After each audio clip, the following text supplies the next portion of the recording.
आज आपके सामने वो नुस्ख़ा लेके आया हूँ जो ख़ास तौर पर जो लोग चाहते हैं ना माह रमज़ान के बाद ईद के मौसम को बेहतर किया जाए, यानी कि खुशियों के लम्हात को तवील से तवील करने के लिए, ये उनके लिए एक नुस्ख़ा लेके आया हूँ। ये हमारा काफ़ी अरसा से मुजर्रब नुस्ख़ा है और वो नुस्ख़ा है जिसका एक तो साइड इफ़ेक्ट नहीं है और अगर इस नुस्ख़े का मुवाज़ना किया जाए ना बाज़ार की वियाग्रा गोली से, उससे हज़ार गुना बेहतर है।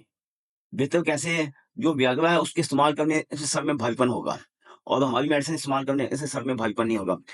वियाग्रा इस्तेमाल करने के बाद जिसमें थकावट और कमज़ोरी का एहसास होता है। हमारी मेडिसिन के इस्तेमाल करने से थकावट और कमज़ोरी का एहसास नहीं होता। तो इसलिए ये वो नुस्ख़ा है जो कि आपकी ख्वाहिशात नहीं, आपकी मजबूरियों के मुताबिक, आपकी बीमारी के मुताबिक बेहतरीन नुस्ख़ा तैयार किया गया है। कैप्सूल है ये तनाव के लिए, ये जो ब्लैक कलर की गोली है ये टैनिंग के लिए और ये रेड कलर की गोली इसमें टैनिंग भी तनाव दोनों ही है इसमें शामिल नुस्ख़ा किए गए।